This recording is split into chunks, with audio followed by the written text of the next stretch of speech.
اعوذ باللہ من الشیطان الرجیم لا حول ولا قوۃ الا باللہ العلی العظیم بسم اللہ الرحمن الرحیم الحمد للہ رب العالمین وصلی اللہ علی محمد وآلہ اجمعین الطیبین الطاہرین۔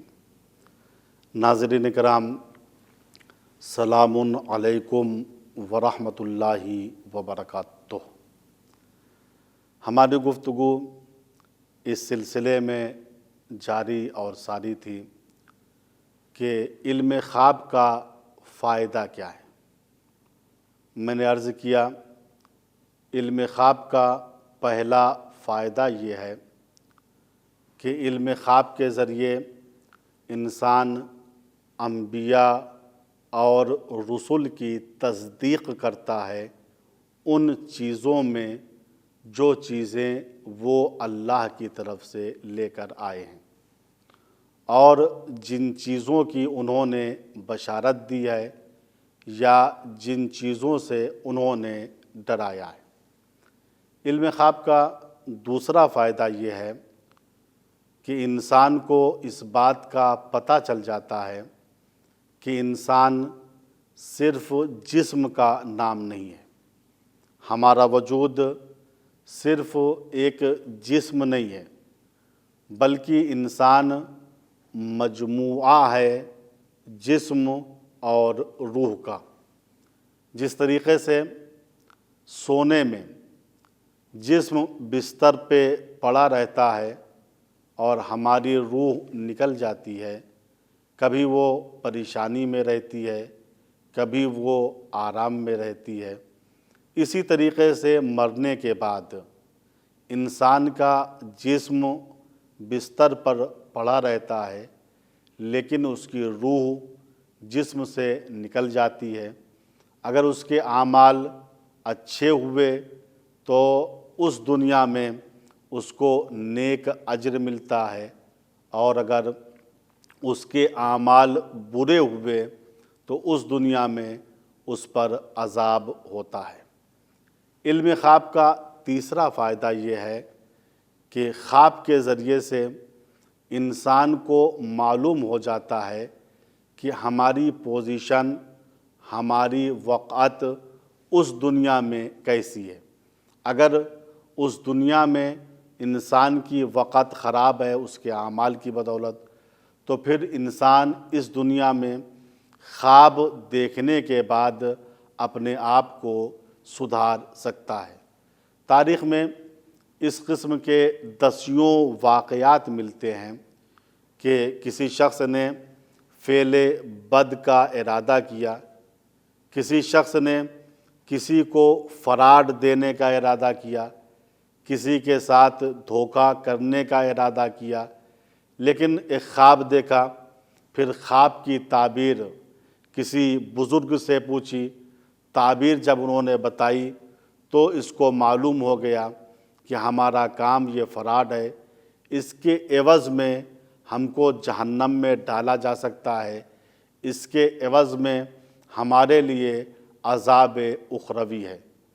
روایت میں ہے ایک شخص کشاف الحقائق امام جعفر صادق علیہ السلام کے پاس آیا اور آ کر کہنے لگا کہ مولا، میں نے رات میں بڑا بھیانک اور عجیب و غریب خواب دیکھا ہے، اور خواب دیکھنے کے بعد ایسی وحشت میرے اوپر طاری ہوئی کہ پھر میں پوری رات سو نہیں پایا۔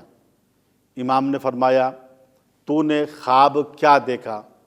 اس نے کہا، مولا، میں نے خواب میں دیکھا کہ میں ایک لق و دق صحرا میں ہوں اور اس صحرا میں لکڑی کا ایک گھوڑا ہے اور لکڑی کے اس گھوڑے کے اوپر لکڑی کا ایک آدمی سوار ہے جس کے ہاتھ میں ایک برہنہ شمشیر ہے جو میری طرف نگاہ کر رہا ہے۔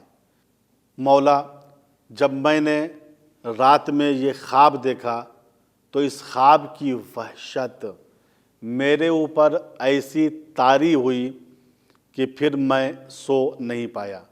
مولا اس خواب کی تعبیر کیا ہے کہ میں نے دیکھا صحرا میں، اور وہ صحرا بھی بہت ہی لق و دق صحرا تھا۔ اس صحرا میں ایک لکڑی کا گھوڑا ہے اور اس کے اوپر لکڑی کا آدمی سوار ہے اور اس کے ہاتھ میں برہنہ شمشیر ہے اور میری طرف دیکھ رہا ہے۔ چھٹے امام نے اس شخص کی طرف دیکھا اور کہا، کیا تم کسی شخص کے ساتھ دھوکہ کرنا چاہ رہے ہو؟ کیا تم کسی آدمی کے ساتھ فراڈ کرنا چاہ رہے ہو؟ اتنا سننا تھا، اس نے سر کو جھکا لیا۔ کہا، مولا آپ نے کیسے جانا کہ میں کسی کو دھوکہ دینا چاہتا ہوں، میں کسی کے ساتھ فراڈ کرنا چاہتا ہوں؟ مولا نے کہا، خود تیرا خواب اس بات کو بتا رہا ہے، بتا حقیقت حال کیا ہے، تو کس شخص کو دھوکہ دینا چاہ رہا ہے؟ اس نے کہا، مولا بات یہ ہے، میرا ایک پڑوسی ہے، اس کے حالات خراب ہو گئے ہیں، وہ اپنی باغ کو بیچنے کے لیے رات میں میرے پاس آیا اور میں جانتا ہوں کہ اس باغ کا خریدار میرے علاوہ اس مدینے میں اور کوئی نہیں ہے، چونکہ وہ زمین میری موقعیت کی زمین ہے۔ لہٰذا جب میں نے دیکھا یہ شخص باغ بیچنے پر مجبور ہے تو میں نے چاہا کہ اس کو دھوکہ دیں اور اس کی باغ میں نقص نکالیں۔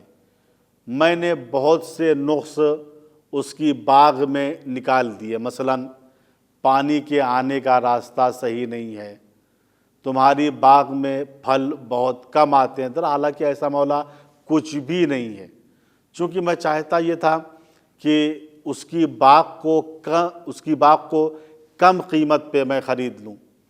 لہٰذا میں نے یہ تصور کیا کہ باغ کے اندر نقص نکال کر میں باغ کی قیمت کو کم کر دوں۔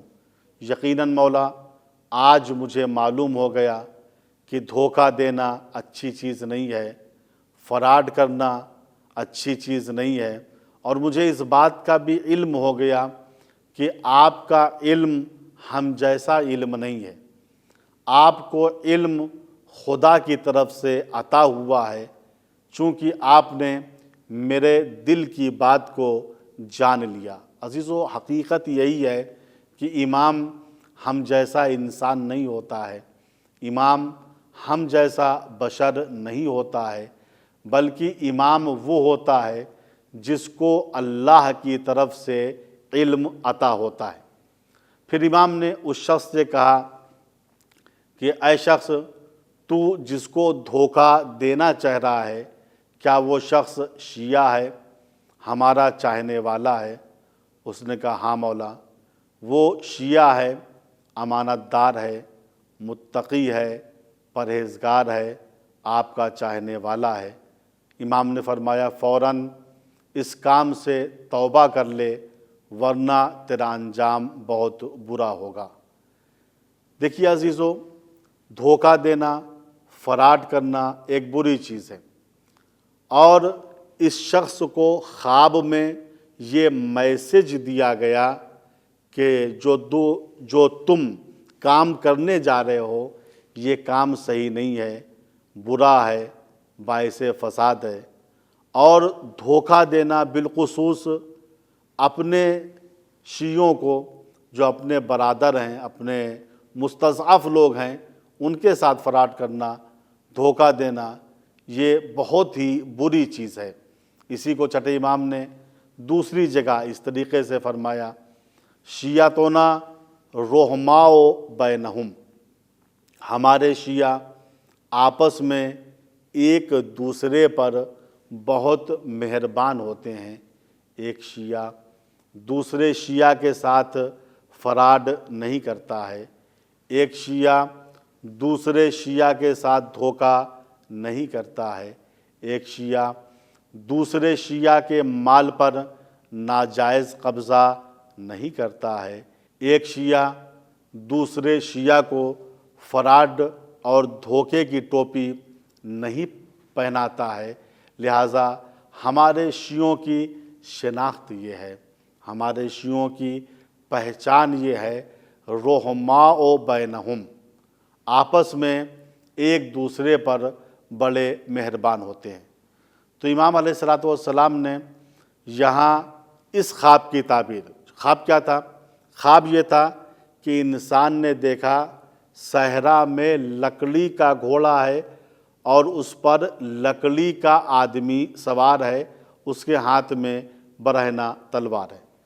دیکھیے، علم خواب میں سوکھی لکڑی کا دیکھنا اس بات کی علامت ہے کہ میں بے دینی کی طرف جا رہا ہوں، چونکہ قرآن کریم نے منافقوں اور فاسقوں کی مثال دی ہے سوکھی ہوئی لکڑی سے، خشک ڈنڈی سے۔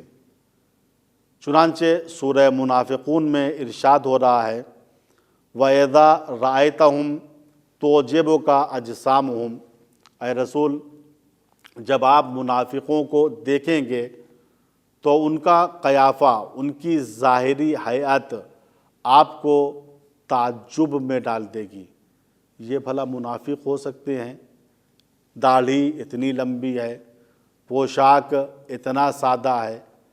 پھر قرآن نے کہا وَإِن يَقُولُوا تَسْمَعْ لِقَوْلِهِمْ، اور زبان کے بھی ظاہری اعتبار سے اتنے نرم ہوتے ہیں یہ لوگ اور لچک دار باتوں کو کرتے ہیں، اے رسول آپ بھی ان کی باتوں کو سننے لگتے ہیں، لیکن کأنہم خشب مسندہ، یہ منافقین سوکھی ہوئی لکڑی کے مانند ہیں۔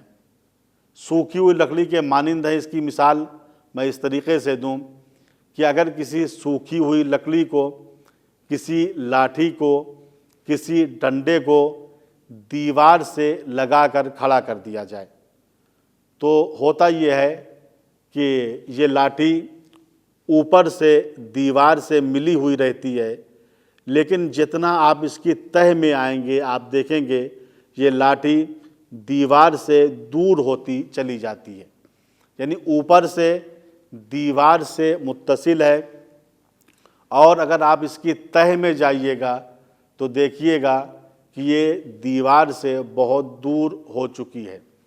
ایسے ہی منافقین ہیں، گنہگار افراد ہیں جو ظاہری اعتبار سے اوپر سے رسول سے ملے ہوئے ہیں، اللہ کی باتیں کرتے ہیں، اپنے کو 12 امام والا کہتے ہیں، لیکن اگر ان کی تہ میں آپ جائیے گا تو آپ دیکھیے گا کہ ظاہری تقوی کے علاوہ ان کے پاس کچھ بھی نہیں ہے۔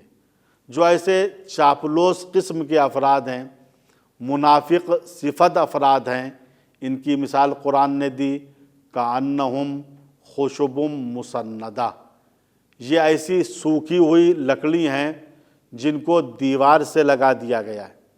یہ اوپر سے دین والے ہیں، مذہب والے ہیں، لیکن اگر ان کی تہ میں جاؤ گے تو دیکھو گے یہ لوگ بے دین ہیں۔ اس آدمی نے، اس شخص نے چونکہ سوکھی ہوئی لکڑی کا گھوڑا دیکھا تھا، اس آدمی نے چونکہ سوکھی ہوئی لکڑی کا انسانی مجسمہ دیکھا تھا، لہٰذا امام نے اس کی تعبیر یہ بیان کی کہ تم فراڈ کرنا چاہ رہے ہو، تم کوئی منافقانہ عمل کرنا چاہ رہے ہو۔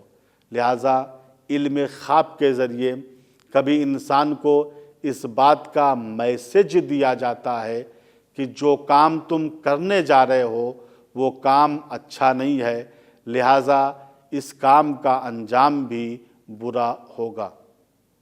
اب میں اپنے ناظرین کرام کے لیے ایک دوسرے خواب کا تذکرہ کرتا ہوں، اور ایسا خواب ہے کہ اس خواب کے ذریعے سے ایک شخص بیدار ہو گیا، اس کا ذہن بیدار ہو گیا اس کا ضمیر بیدار ہو گیا۔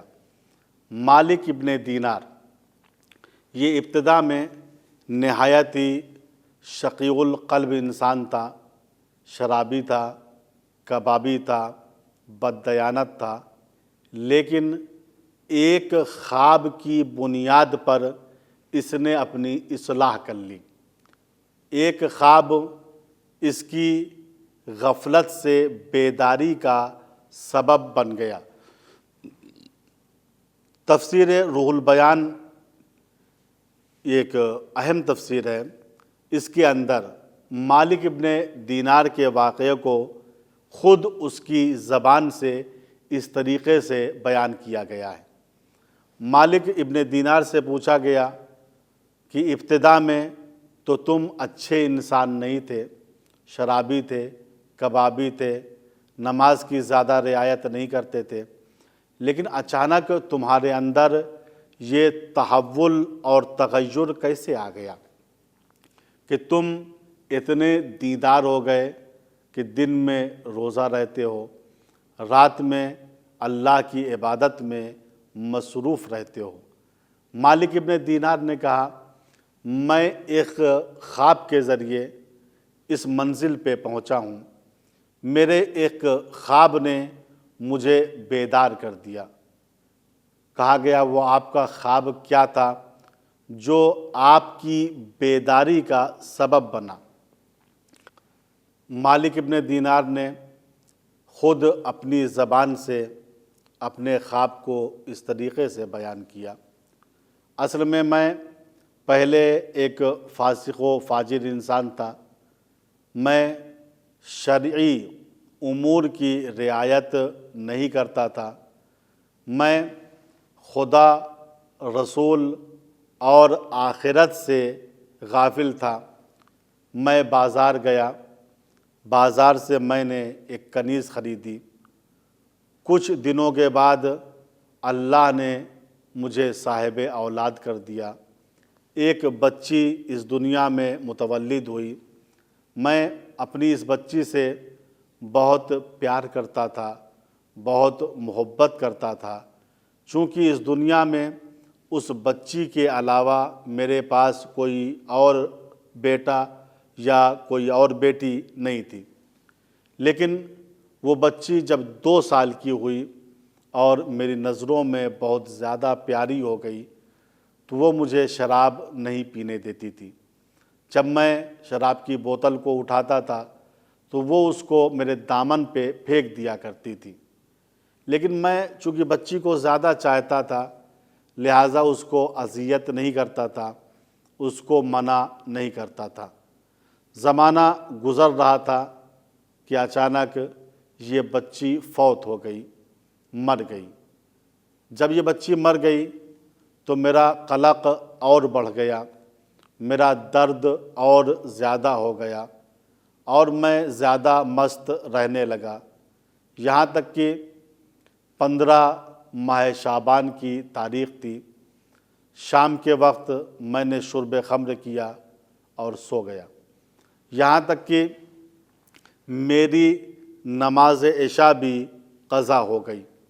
میں نے عالم خواب میں دیکھا کہ میزان عدل الہی نصب ہو گیا ہے، میدان محشر میں لوگ حساب و کتاب کے لیے آئے ہوئے ہیں اور میں بھی جا کر میدان محشر میں کھڑا ہو گیا۔ پھر اچانک میں نے دیکھا میرے پیچھے سے سیاہ رنگ کا ایک خطرناک اژدہا آ رہا ہے جس کا رخ میری طرف ہے۔ جب میں نے اس اژدہے کو دیکھا تو بھاگا، جب میں بھاگا تو اژدہے نے میرا پیچھا کیا، میں آگے آگے بھاگ رہا تھا، اژدہا میرے پیچھے پیچھے آ رہا تھا، یہاں تک کہ میں نے راستے میں دیکھا ایک سفید پوش بزرگ کھڑے ہوئے ہیں جو نورانی ہیں لیکن بہت ہی ضعیف و کمزور ہیں۔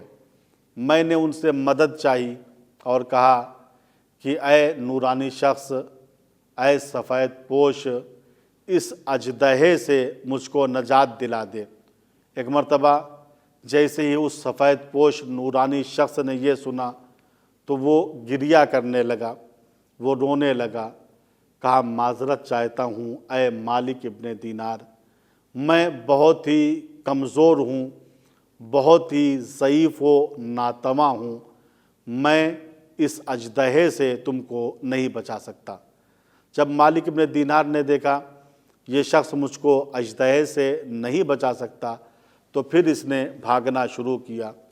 بھاگتے بھاگتے خود مالک کہتا ہے کہ میں ایسی جگہ پر پہنچ گیا جہاں سے جہنم کے طبقات شروع ہوتے تھے، اور قریب تھا کہ میں اس اژدہے کے خوف سے جہنم میں چھلانگ لگا دیتا۔ لیکن اچانک ایک آواز آئی، اے مالک ابن دینار، تو یہاں سے پلٹ جا، تو جہنم کا اہل نہیں ہے۔ مالک ابن دینار کہتا ہے اس آواز کو سننے کے بعد مجھ کو تسکین سی ہو گئی، میرے دل میں تھوڑا سا سکون پیدا ہو گیا اور میں جہنم کی طرف سے واپس آنے لگا۔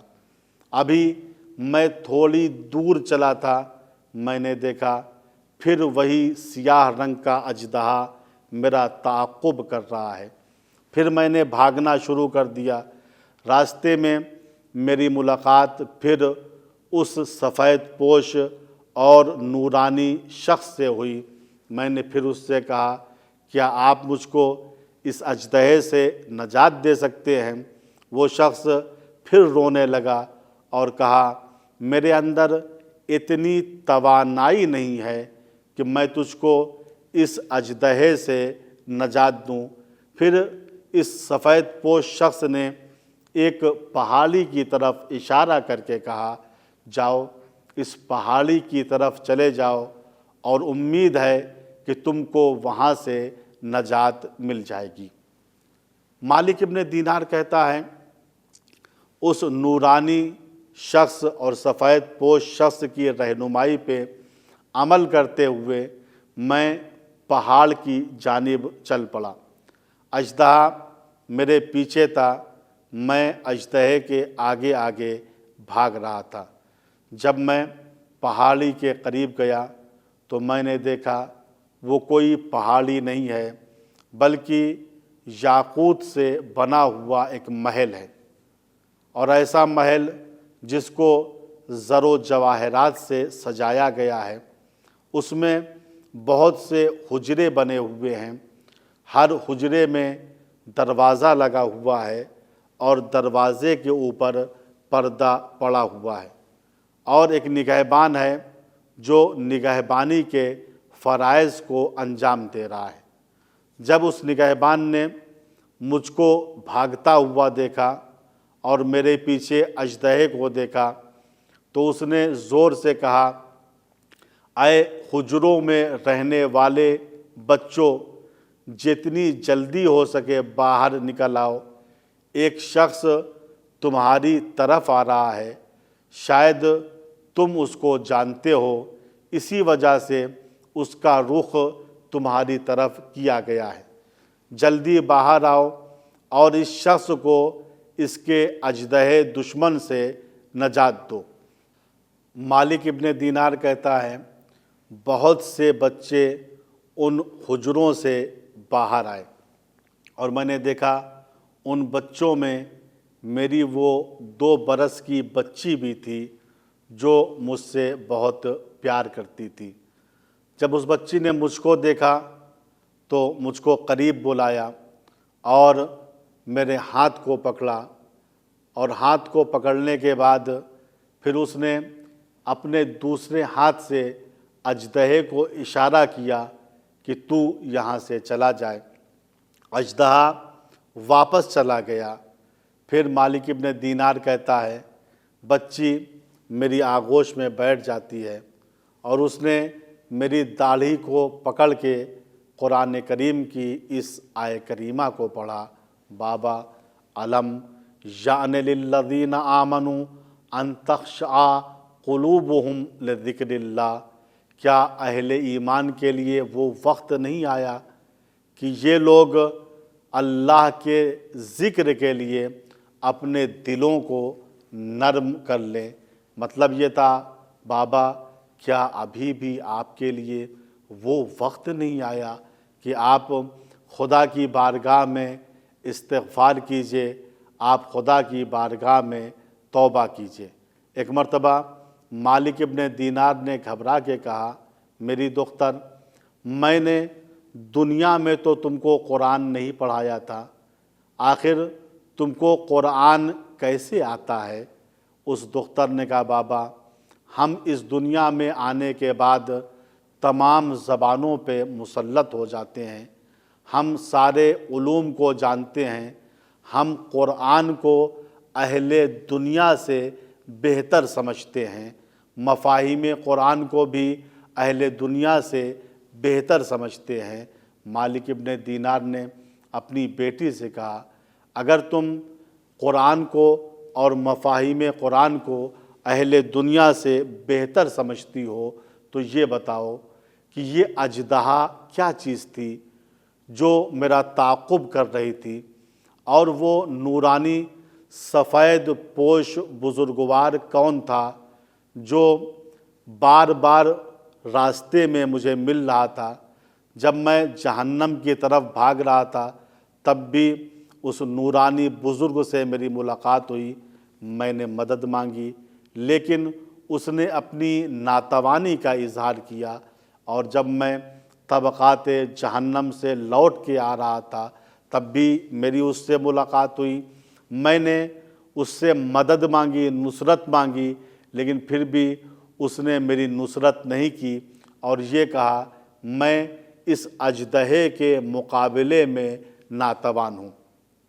آخر وہ نورانی شخص کون تھا اور یہ اژدہا جو میرا تعاقب کر رہا تھا، پیچھا کر رہا تھا، یہ کیا تھا؟ اس لڑکی نے اپنے بابا مالک ابن دینار سے کہا، بابا یہ اژدہا جو اس دنیا میں آپ کا تعاقب کر رہا تھا یہ دنیاوی اژدہا نہیں ہے، بلکہ آپ کے برے عمل ہیں۔ آپ نے جو اس دنیا میں برے عمل کو انجام دیا ہے، ان برے عملوں کو اللہ نے اس دنیا میں اژدہے کی شکل میں مجسم کر دیا، جو آپ کو دھکیل کر جہنم کی طرف لے جا رہا تھا۔ پھر مالک ابن دینار نے کہا، آخر وہ سفید پوش، وہ نورانی بزرگ کون تھا؟ بابا وہ سفید پوش شخص آپ کا اعمال صالحہ تھا، چونکہ آپ نے نیک اعمال دنیا میں کم انجام دیے تھے، اس وجہ سے یہ اعمال جو نورانی شخص کی شکل میں مجسم ہوئے، یہ شخص اس اژدہے کے مقابلے میں بہت ہی ضعیف و ناتوان تھا، جو آپ کی مدد نہیں کر سکتا تھا۔ تاریخ کہتی ہے یہ خواب دیکھنے کے بعد مالک ابن دینار بیدار ہو گیا، اور اس نے اپنے گناہوں سے توبہ اور استغفار شروع کیا، یہاں تک کہ اس کی مثال علم اخلاق میں دی جاتی ہے کہ اگر توبہ کرنا ہے تو مالک ابن دینار کی طریقے سے توبہ کرو۔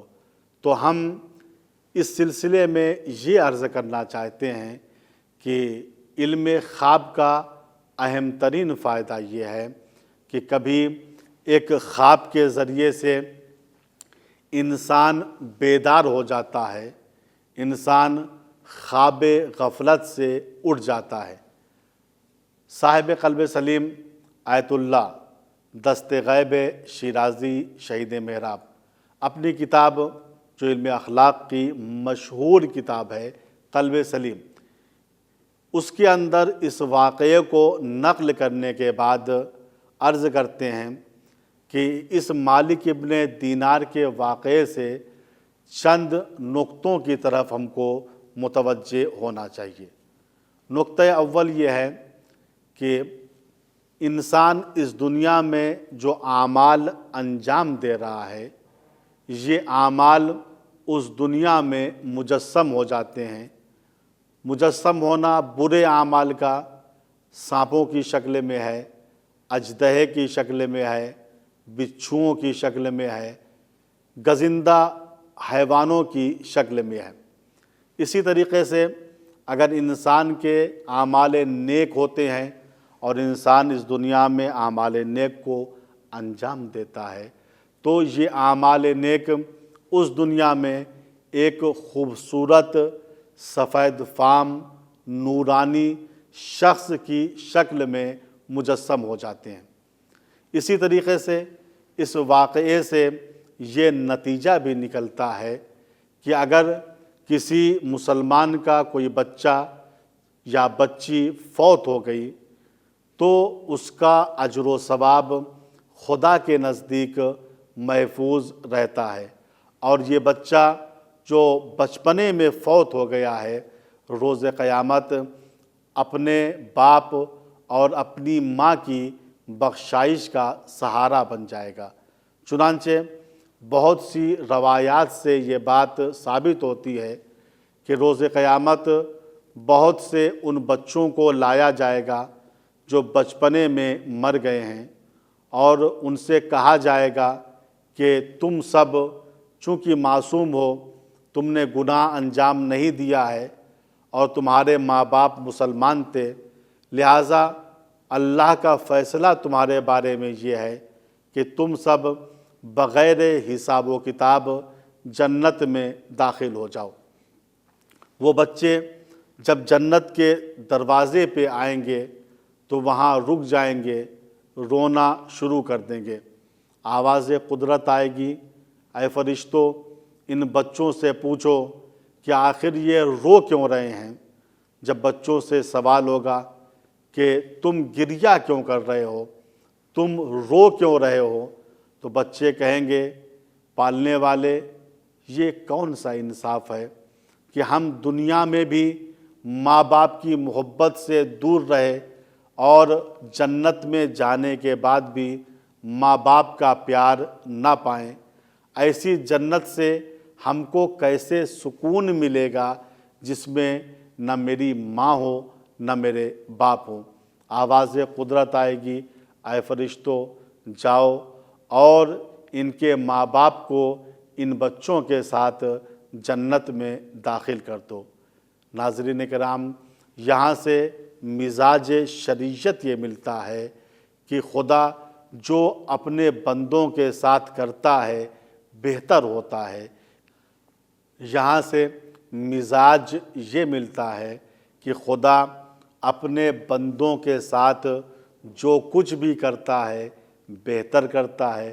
اگر وہ ہمیں اولاد کی نعمت دے رہا ہے تب بھی اس کا شکر ہے، اگر وہ ہم سے اولاد کی نعمت کو چھین رہا ہے تب بھی اس کا شکر ہے۔